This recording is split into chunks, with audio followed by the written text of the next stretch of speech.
하나님, 우리는 오직 주님뿐이 없사오니 성령님께서 우리에게 은혜 베푸시지 아니하시면, 여호와께서 우리를 바라보지 아니하시면 우리는 의지할 곳이 없는 자들과 같습니다.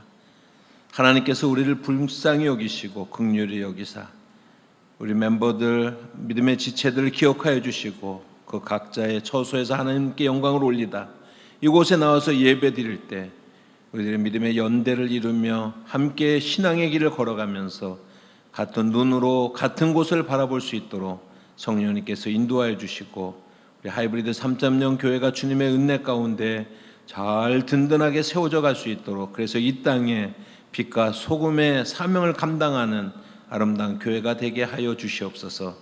하나님 아버지, 참으로 이 시간에 우리가 예배를 드리며 말씀을 듣습니다. 그 말씀을 향하여서 열린 마음을 우리에게 주시고, 그 말씀이 우리에게 깨달아질 때 또한 그 말씀 가운데서 기쁨을 회복하게 하옵소서. 감사드리며 예수님의 이름으로 기도합니다. 아멘. 하나님의 말씀은 우리 창세기 4장 1절부터 8절까지 말씀입니다. 창세기 4장 1절부터 8절까지 말씀입니다.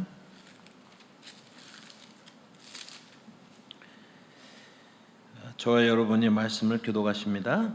아담이 그의 아내 하와와 동침하매 하와가 임신하여 가인을 낳고 이르되 내가 여호와로 말미암아 득남하였다 하니라.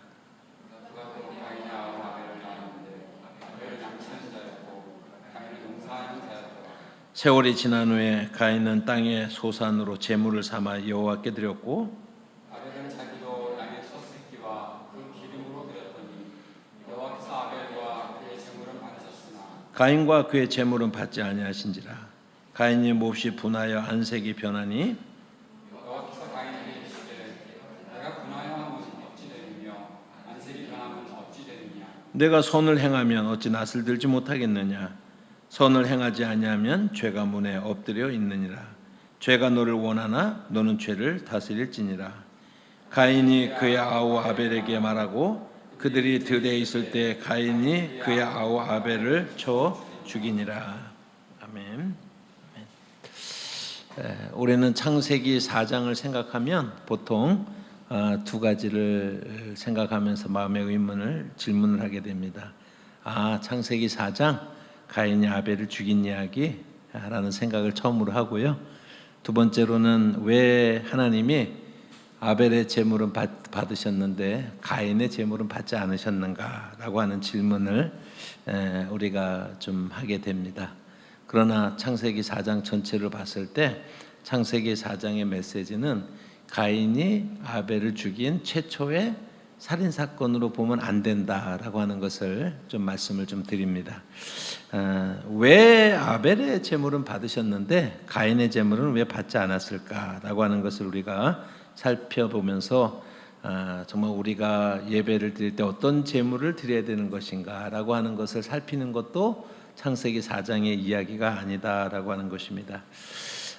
지금 제가 설교하고 있는 것은 창세기에 나타난 마이너리티에 대해서, 그래서 가인과 아벨로 치면은 아벨이 좀 마이너리티적인 그런 삶을 이제 살았죠. 성경에 보면 그냥 죽임을 당한 것으로 끝나는 사람처럼 그렇게 이제 보여집니다. 에덴 동산에서 우선 우리가 창세기 4장을 전반적으로 살펴봐야 될 것은 뭐냐면, 에덴 동산에서 쫓겨난 아담과 하와가 이제 가인을 낳고 또 아벨을 낳았습니다. 그들이 성년이 되었습니다. 가인은 농사를 짓는 농부가 되었고, 그리고 아벨은 양치는 목동이 된 것은 우리가 성경에 있는 대로입니다. 어느 날 가인과 아벨이 각각 하나님 앞에 자기의 소산을 제물로 드려서 예배를 합니다. 그런데 하나님의 가인의 제물은 받지 않았고 아벨의 제물만 받았다라고 하는 거예요. 가인이 분을 참지 못합니다. 그래서 아벨과 들에 있을 때 아벨을 죽이죠. 그래서 최초의 살인 사건을 저지르는 것입니다. 이거는 그냥 팩트예요. 그 스토리의 전체적인 팩트입니다. 문제를 하나 좀 풀고 지나가야겠습니다. 여러분들도 평상시에 그런 질문이 있었을 거라고 생각을 하는데, 왜 하나님이 아벨의 제물은 받으셨는데 가인의 제물은 안 받으셨을까요? 그냥 늘상 많이 하는 질문이기는 한데 별로 이제 해답이 없기도 하죠. 어떤 분들은 이렇게 설명합니다. 가인의 제물에는 피해 제사가 아니었기 때문에, 그래서 하나님께서 가인의 제물은 받지 않으셨다라고 이렇게 이야기를 했는데, 맞을까 한번 생각해 봅니다. 지금 이 두 사람이 드린 예물은 자기가 농사를 지은 것을 가지고 또 자기가 목축을 한 것을 가지고 그 소산물로 하나님 앞에 제물을 드리는 거죠. 그러니까 그 제사 제도라고 하는 것이 훨씬 이후에 이제 정착이 된다고 할지라도, 이 시점에서 볼지라도 이 예배, 이 제물이 추수감사 제물이에요? 아니면 그 소산에 대한 추수감사 제물이에요? 희생 제물이에요? 라고 하면은 자기의 소산으로 하나님 앞에 감사를 드린 거예요. 그러니까 우리로 치면은 뭐 딱 맞지는 않지만 소산을 얻은 것에 대한 추수에 대한 감사로 하나님 앞에 제물을 드린 것입니다.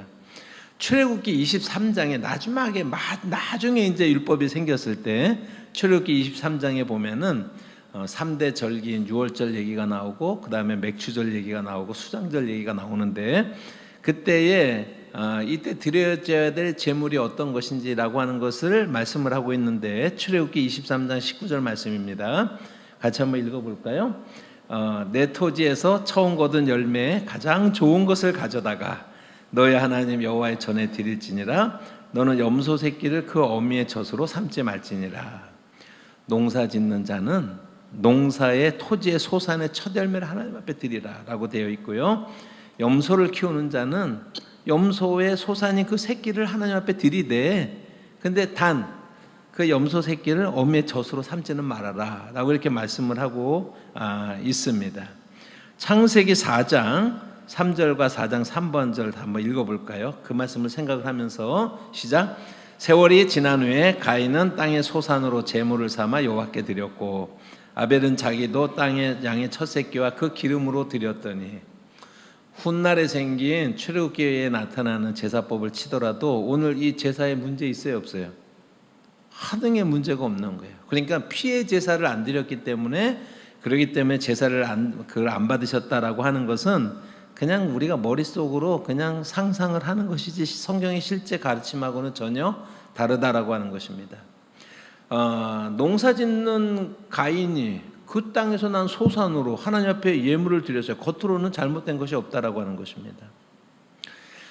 창세기 4장을 좀 우리가 큰 눈으로 좀 볼 필요가 있는데, 여러분 창세기 1장은요 천지창조에 관한 얘기예요. 세상이 어떻게 시작되었느냐, 하나님이 어떻게, 그러니까는 큰 그림에 관한 얘기예요, 그죠? 창세기 2장은 그 피조물 중에서 인간이 가장 중요하기 때문에 인간 창조가 어떻게 되었느냐를 자세하게 얘기하는 거예요. 그래서 그것도 시작에 관한 얘기예요.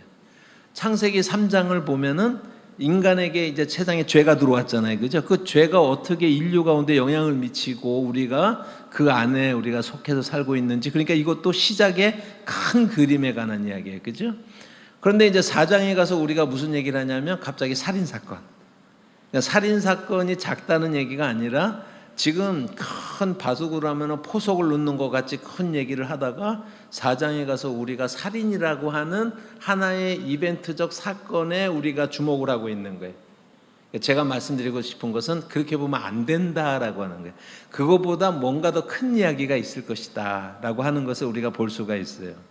5장에 보면은요, 아담의 자손이 이 땅 가운데 어떻게 쫙 이렇게 번성하면서 퍼져나갔는가를 말하고 있고, 그 다음에 6장부터 8장에 보면 노아의 홍수 때문에 인류가 또 한번 어떻게 멸망되고, 어떻게, 그러니까 이런 것들이 뭐야? 세상의 기원에 관한 큰 얘기를 여전히 하고 있잖아요, 그죠? 그리고 9장에서 10장에 가면은 노아의 홍수가 끝난 다음에 노아의 자손이 또 어떻게 세계 가운데 퍼져나갔는지라고 하는 것을 말씀을 하고 있는데, 11장에 보면 또 바벨탑 사건이 나와요. 그것 때문에 인류가 흩어지게 되죠. 언어가 혼잡하게 됐잖아요. 그러니까 이런 것들이 다 뭐냐면 기원에 관한 큰 어떤 하나님의 그 인류의 최초의 그런 역사 속에서 큰 사건들을 이야기를 하고 있단 말이에요. 그런데 유독 4장만 우리가 살인 사건으로 보는 거예요. 이제 그렇게 보면은 안 된다라고 하는 거예요. 잘못 보는 것이다. 뭔가 기대가 되죠. 뭔가 그거보단 큰 이야기가 있을 것 같은 4장이 기원에 관한 최초의 어떤 사건이다라고 하는 것을 우리가 보게 된다라고 하는 것입니다.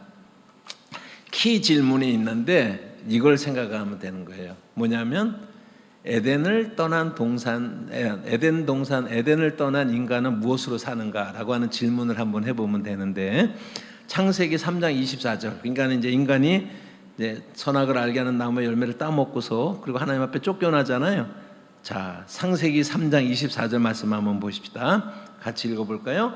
이같이 하나님이 그 사람을 쫓아내시고 에덴 동산 동쪽에 그룹들과 두루 도는 불칼을 두어 생명나무의 길을 지키게 하시니라. 그래서 왜 에덴에서 쫓겨났어요? 이유가 생명나무의 열매 못 먹게 하기 위해서. 그 얘기는 생명나무의 열매를 먹고 영생하고 관계되는 이제 그러한 어떤 생명을 유지했을 텐데, 그걸 먹지 못하게 해서 이제 쫓겨났단 말이에요. 쫓겨났는데 잘 한번 생각해 보십시다. 에덴에 있는 그 동산에서 사는 동안에 아담과 하와가 고민이 있었을까요? 없었을까요? 뭘 먹고 살아야 될지. 오늘 청년들 뭐 취업도 그리고 미래에 대해서도 여러 가지 고민도 많고 우리도 같이 이제 기도하지만은 그런 고민이 있었을까요? 없었을까요? 그러니까 먹고 사는 문제라든지 이런 것들의 고민은 하나도 없었을 거예요. 그죠? 그리고 또 영적으로도 보면은 그 에덴 동산에서는 하나님과 아담 하와 사이에 어떻게 해요? 친밀한 교류와 교제가 있었잖아요. 그러니까 그 예배적 관계가 언제든지 온전한 상태로 하나님과의 그런 관계가 이루어져 있는 그것이 에덴적 삶이었잖아요. 그죠? 근데 잘 보세요. 어느 날 하나님께서 에덴과 아담과 하와를요 나가라고 그래요. 그래서 나가라고 그러니까 나갔잖아요. 딱 나갔는데 표현을 하자면 이런 거예요. 에덴에 있는 동산의 그 철문이 척후도 가고 잠기는 거야. 그럼 어떻게 해요? 들어가고 싶은데 못 들어가게 된 상황이 지금 이 상황이에요. 4장의 상황이. 이해하시겠어요? 다시는 에덴적 삶으로 회귀할 수가 없어요. 복귀할 수가 없는 그런 상태가 딱 되었을 때 우리 가운데 생기는 질문이 뭐냐면, 이제 우리 어떻게 살지? 당연하지 않겠어요? 그전에는 한 번도 고민해보지 못했던 그런 고민이 시작되는 거예요. 이제 우리 어떻게 살지? 뭐 먹고 살지? 어떻게 하나님과 교제하면서 살지? 라고 하는 실존적인 그러한 질문이 그의 앞에 놓여졌다라고 하는 것입니다.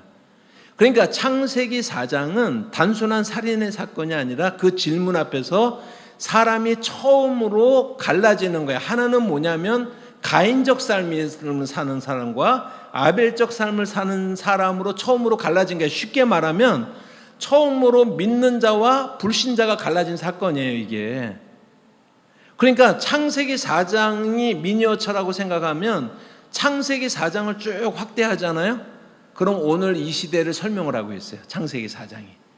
그러니까는 창세기 4장이라고 하는 것은 그런 큰 시원에 관한, 그래서 최초로 믿는 자들과 믿지 않는 자들이 갈라지는, 하나님에 의해서 쫓겨났지만 아벨적 삶이라고 하는 것은 여전히 하나님을 소망하고 바라는 믿음의 길을 걸어가는 것을 상징하는 것이고, 최초로 가인이라고 하는 것은 점점 하나님으로부터 멀어지는 불신의 삶을 살아가는 그런 삶으로 인간이 나누어진 사건이, 그것이 창세기 4장의 본래적 모습이다라고 하는 것입니다. 그렇게 되면 4장의 큰 기원에 관한 이야기죠. 불신자와 신자가 처음으로 갈라져서 나오는 그런 사건이다라고 하는 것입니다.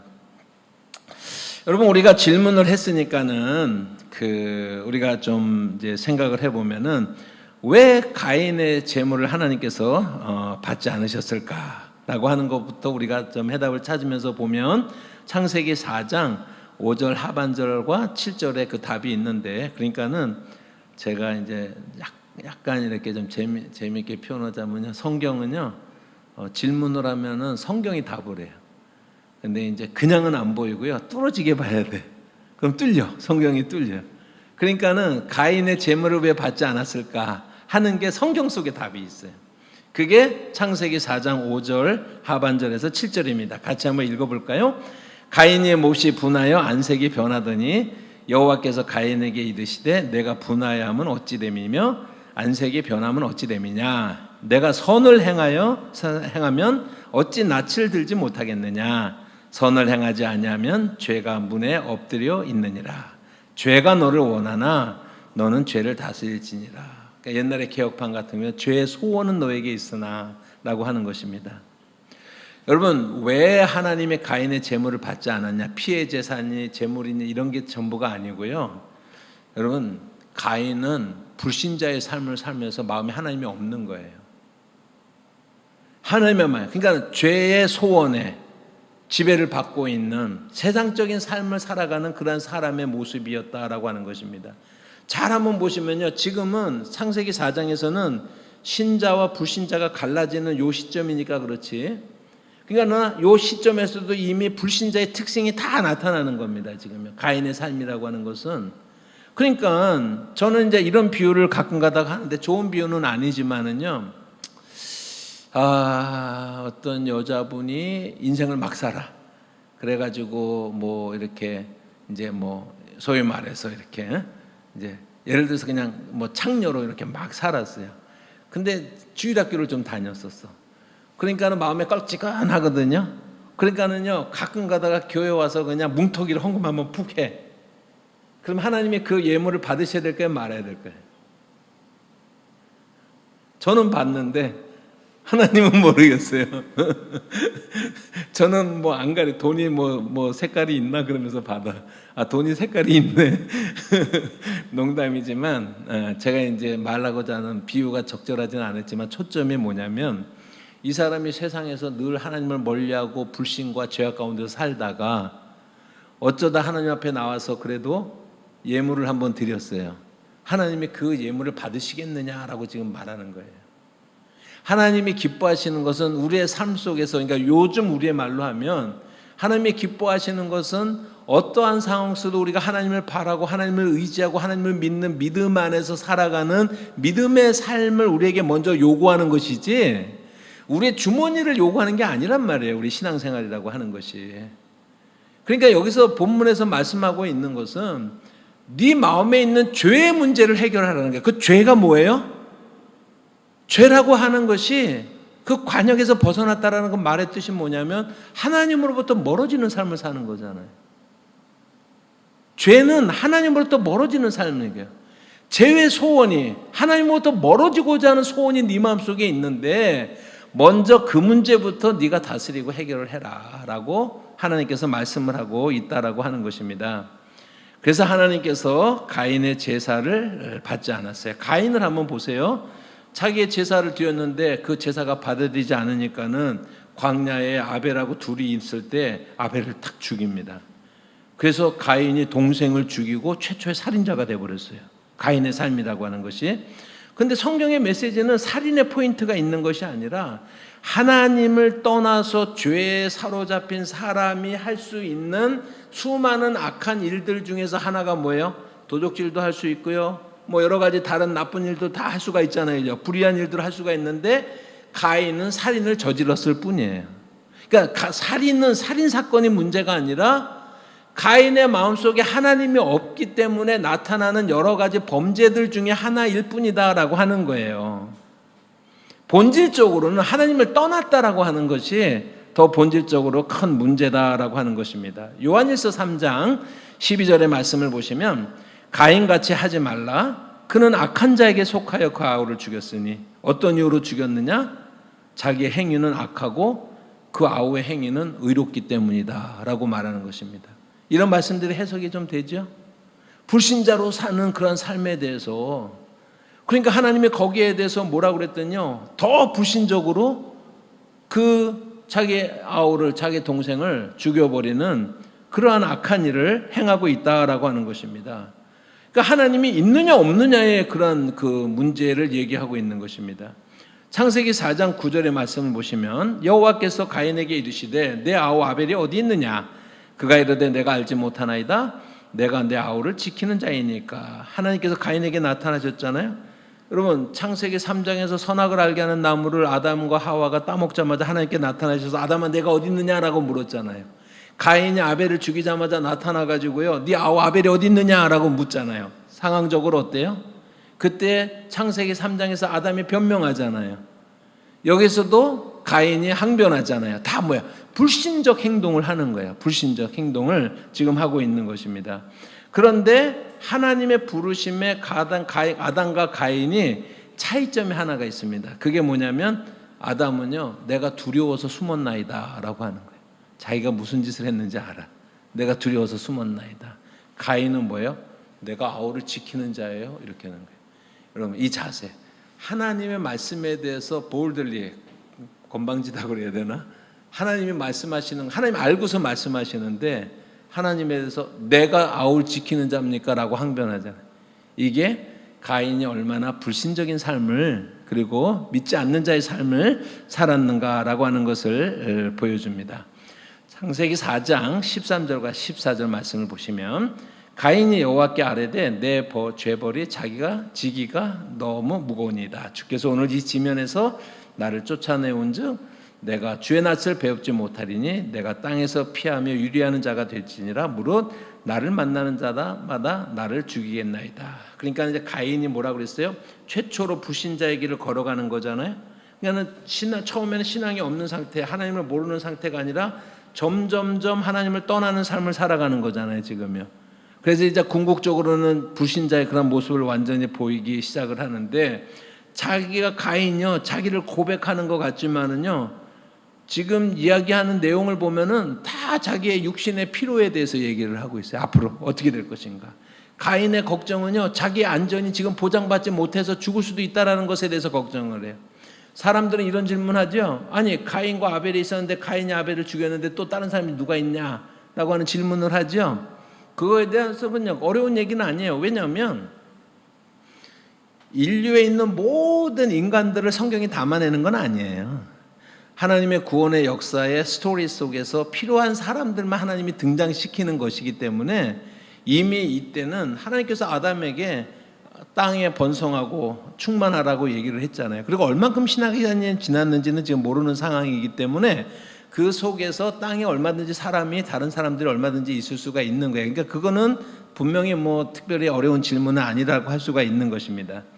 지금 가인의 걱정이 죽을지도 모른다, 누가 나 죽일지도 모른다, 먹고 살기 힘들다, 이게 그 가인의 관심이에요. 지금요. 하나님이 그런 가인에게도요 기회를 줍니다. 그러면서 어떤 증표를 주는 거예요. 어떤 증표인지는 모르지만 가인을 죽이는 자는 벌이 7배나 더할 것이다 라고 그렇게 말씀을 해주세요. 기회를 주시는 거예요. 창세기 4장 15절과 16절 같이 읽어보십니다. 여호와께서 그에게 이르시되 그렇지 아니하다. 가인을 죽이는 자는 벌을 7배나 받으리라 하시고 가인에게 표를 주사 그를 만나는 모든 사람에게서 죽임을 면하게 하시리라. 가인이 여호와 앞을 떠나서 에덴 동쪽 놋 땅에 거주하더니 라고 이렇게 말씀하는데, 여기서 굉장히 중요한 말씀이 뭐냐면, 하나님이 가인에게 회개와 용서의 기회를 주셨잖아요, 그죠? 그런데 결과적으로 16절에 보면은 가인이 여호와 앞을 떠나서 에덴 동편에 있는 놋이라고 하는 곳에 머물렀다라고, 이 말씀이 굉장히 중요한 것입니다. 단순하게 보면 이런 것들을 이제 메타포라고 얘기하는데, 그림 언어라고 그러는데요. 자, 하나님이 가인에게 기회를 줘요. 다시 한번 회복할 수 있는 기회를 주는데, 가인이 뭐라고 그랬어요? 여호와를 떠나서라고 하는 거예요. 자, 떠나가요. 점점 하나님으로부터 멀어지는 그림이 그려지죠. 이런 게 이제 메타포라고 얘기를 하는 거예요. 그러니까 하나님이 기회를 주시는데 그 회개의 초대에 응하는 것이 아니라, 다시금 하나님께 돌아오는 것이 아니라 점점 하나님으로부터 멀어지는 그러한 삶. 그래서 불신자로의 삶을 지금 이 장면이 그려내고 있는 거예요. 여러분, 오늘 이 세상에 모든 자들에게 예수 그리스도가 제시되어지지만 어떤 사람들은 그 제시된 것을 받아들이지 않고 점점 더 세상적으로 불신자에 멀어진 삶을 살아가고 있잖아요. 그거의 원조가 누구예요? 가인이라고 하는 거예요. 그거의 원조가 가인이다라고 하는 것입니다. 그래서 단순히 떠났다라고 하는 것은 그림 언어로서 그의 삶에서 하나님이 없기 때문에, 하나님이 없으니까 그 마음에 죄가 머무는 것이죠. 자기 힘으로 살아야 되는 것입니다. 이제 그러한 점점점 하나님으로부터 멀어지는 그 삶의 모습들을 창세기 4장이 자체적으로 그대로 잘 설명을 하고 있습니다. 아주 재미있는 것이 있는데, 그게 뭐냐면, 자, 떠났어요. 그래서 어느 땅에 머물렀다 그랬어요? 놋이라고 하는 곳에 머물렀는데, 놋이라고 하는 말의 뜻이 뭐냐면 유리함, 유리 방황하는 거, 떠돌아다니는 그런 뜻이에요. 자, 이게 얼마나 재밌는 얘기냐면요. 하나님을 떠나서 하나님의 현존에서 떠나서 가인이 자기가 둘러보면서 내가 보기에 이 땅이 제일 안전하게, 왜냐하면 죽음에 대한 두려움이 있잖아. 누가 나를 죽일 거라는 두려움이 있는데 이 땅이 제일 안전할 것이야 라고서 자기 눈으로 정한 그 땅이 있는데 그 땅이 무슨 땅이냐면 유리하는 땅이에요. 이름이 우리식으로 말하면. 그러니까 인간이 하나님을 떠나서 실존적으로 가장 안전하다라고 선택한 것마다 얼마나 불안한 곳인지 모른다라고 하는 걸 우리가 깨닫는 거야. 하나님을 떠난, 하나님의 실존에서 벗어난 인간의 삶이라고 하는 것이 자기 나름대로는 어떤 안전함을 추구하잖아요. 돈을 추구하기도 하고 명예를 추구하기도 하고 권력을 추구하기도 하고 더 성공하기를 추구하기도 하고 그렇게 하면서 그것을 추구하지만 결국엔 그 땅이 무슨 땅이 되냐면 흔들리는 땅이다라고 하는 거예요. 왜요? 하나님이 없기 때문에. 흔들리는 땅이 된다라고. 이게 반어적 의미가 그 속에. 그래서 마음의 안전을 취하려고 떠난 정착한 그 땅이 마음의 불안을 더 가중시키는 거예요. 뭐가 있으면 우리가 좀 나을까요? 좋은 직업이 있으면 우리가 모든 것이 해결될까요? 결혼만 했으면 우리가 해결될까요? 자식만 낳았으면 우리가 해결이 될까요? 우리 인생의 문제에 있어서 본질적으로 우리가 추구해야 될 것이 뭔지에 대한 고민이 없이는 이 세상이 추구하고 있는 그 속에서 우리가 의미를 찾는다라고 하는 것은요, 잠시의 즐거움을 줄 뿐이지 그 이상 아무것도 아니다라고 하는 거예요. 그거를 우리가 깨달아내는 것이 성경을 통해서 깨닫는 것입니다. 창세기 4장 17절 말씀을 보세요.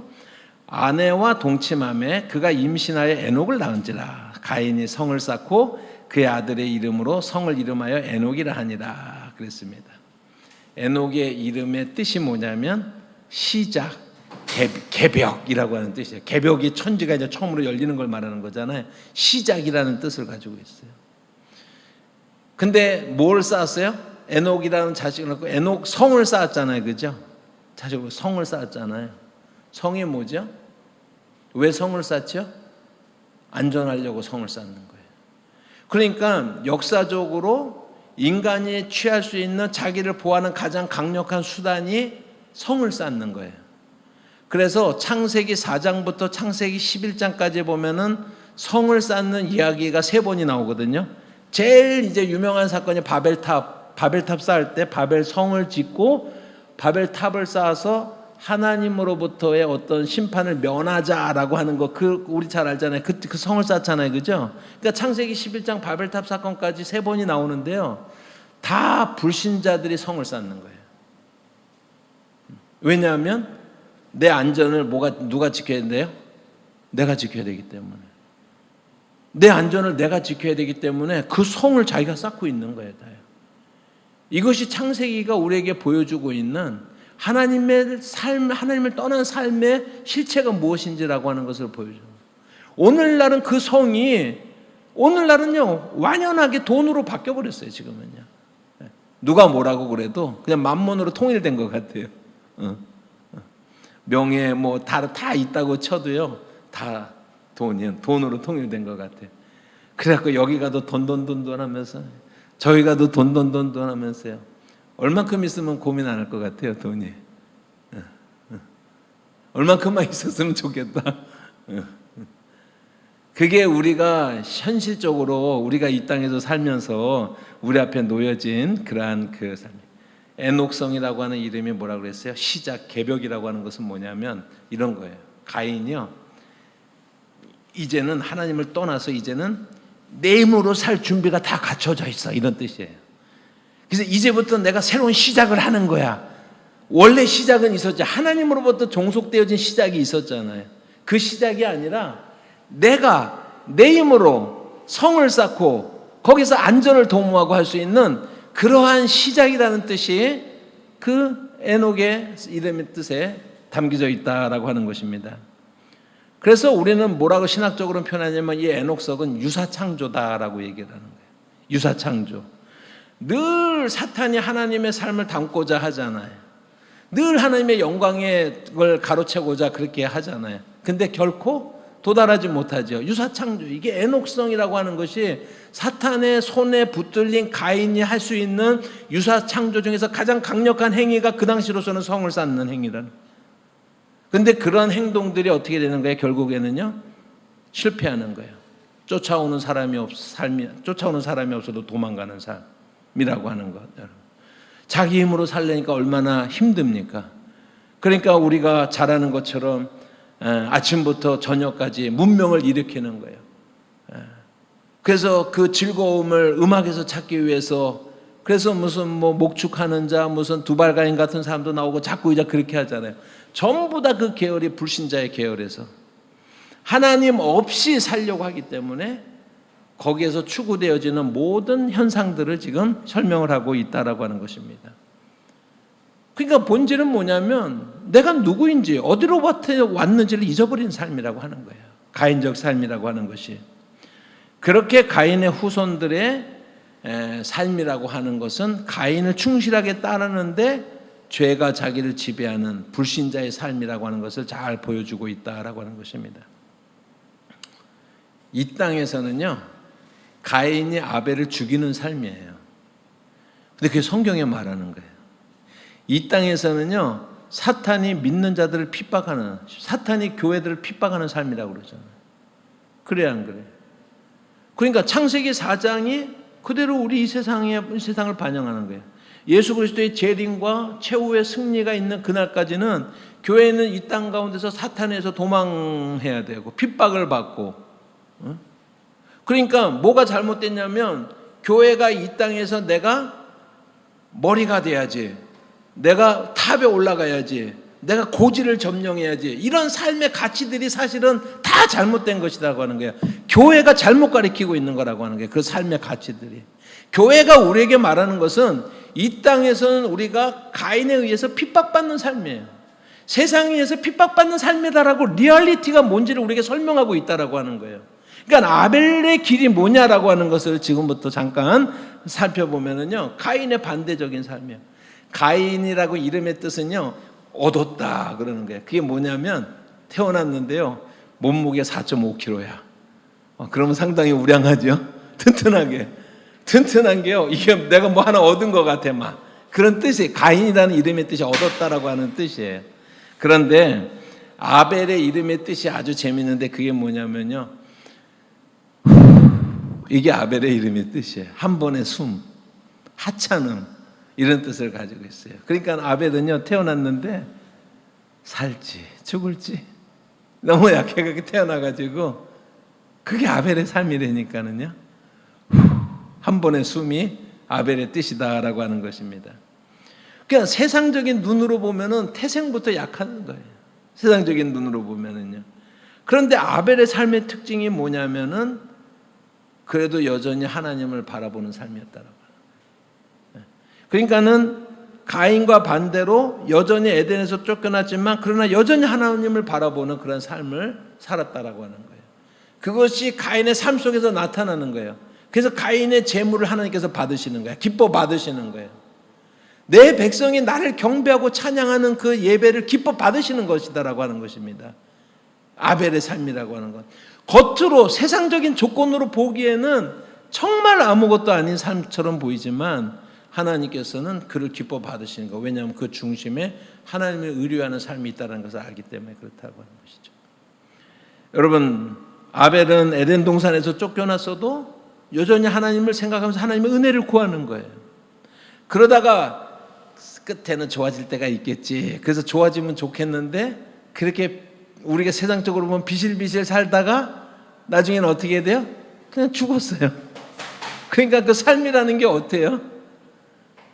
그냥 이렇게 그러고 살다가 죽었어. 그냥 역전이 있어야 되는데 우리는 왜 교회에서 간증할 때 그 얘기 많이 하잖아요. 고생하다가 역전해 하나님을 만나고 뭐 이런 얘기 많이 하잖아요. 역전하실 때도 있죠. 문제가 뭐냐면 대부분 하나님께서 역전을 안 시켜주셔. 대부분 하나님이.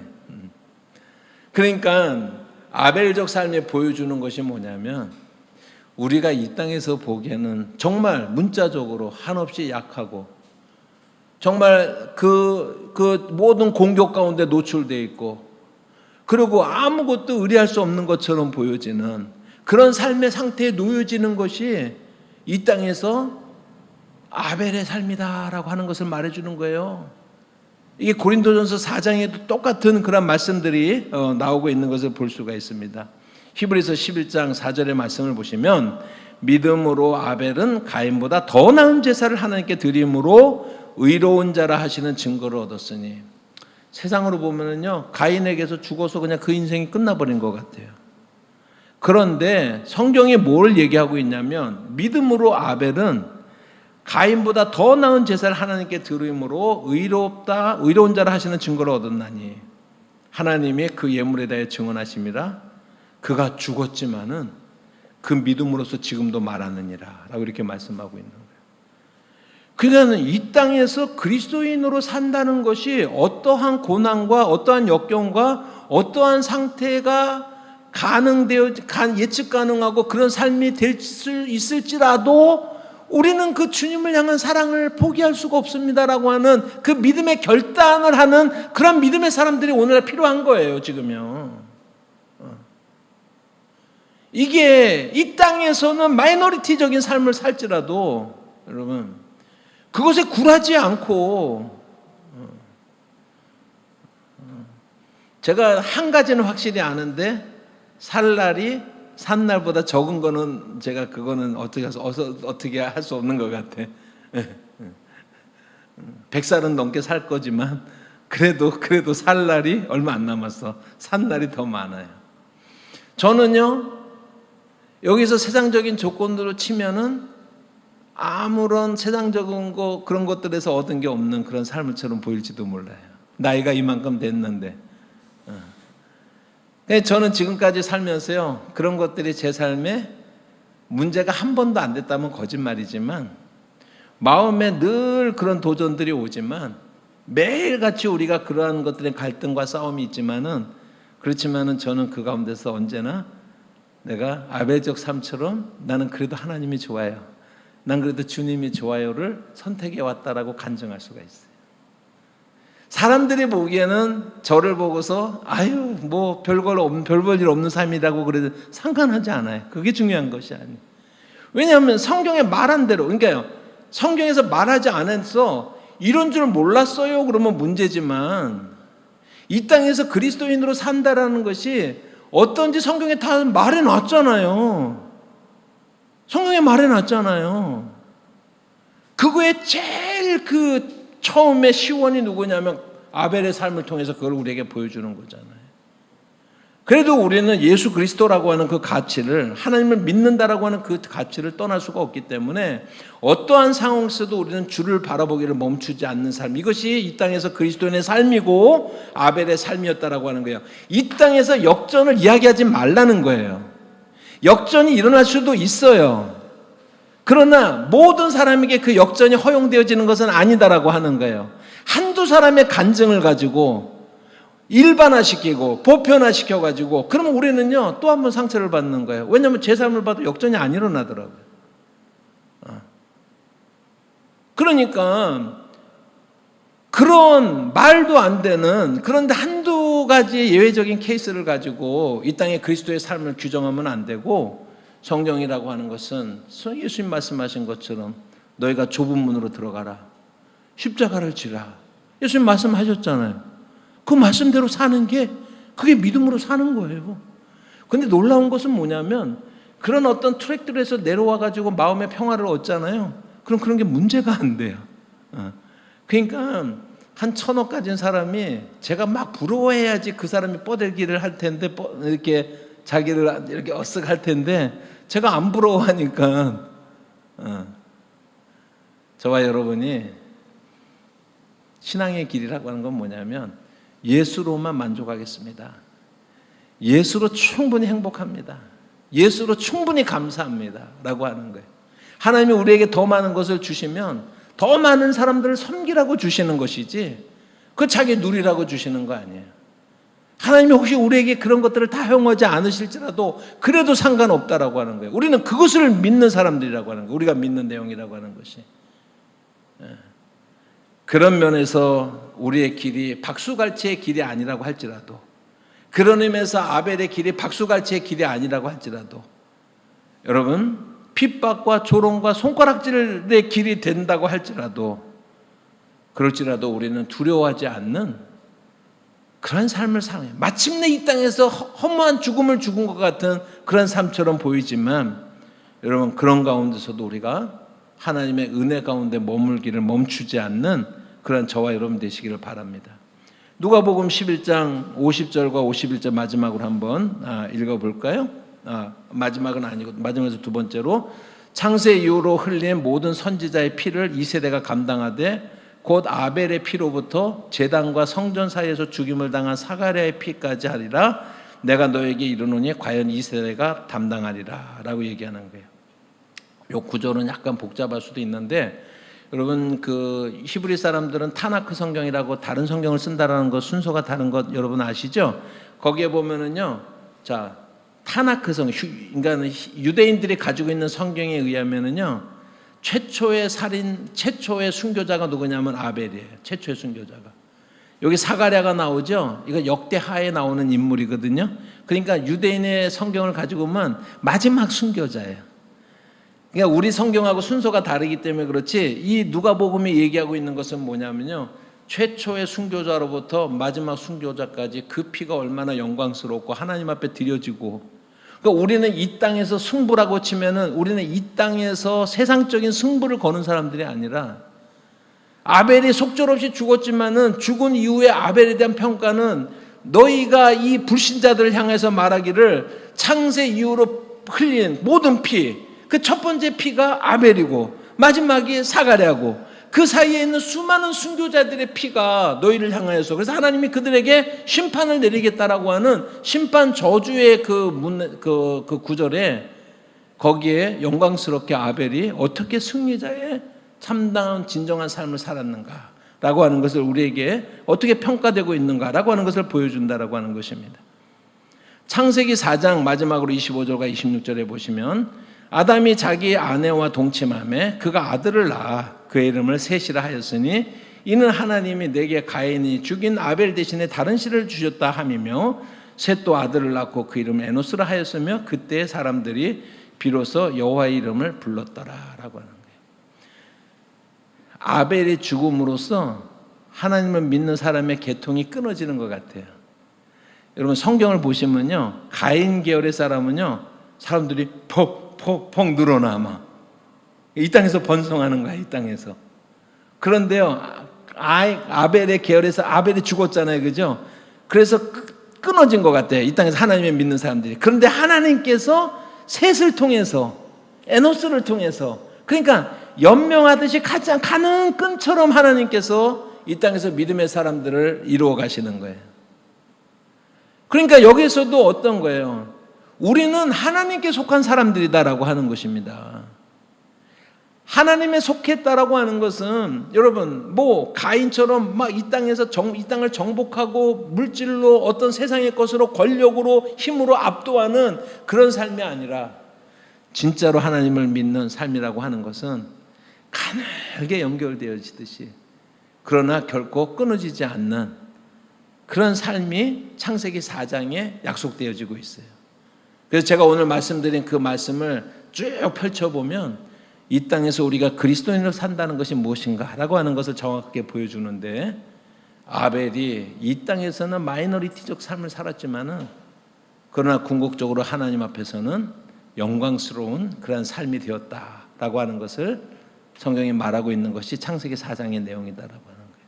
이 말씀을 우리가 읽고 하나님이 우리를 역전시키든 시키지 않으시든 상관없이 하나님께서 우리에게 역전의 어떤 승리와 큰 기쁨을 주시면 그것을 가지고 아낌없이 다른 사람들과 생명을 살리는 일에 우리의 삶이 사용되어지는 그러한 믿음의 삶을 우리가 살아갈 수 있기를 주님의 이름으로 소원합니다. 기도하겠습니다.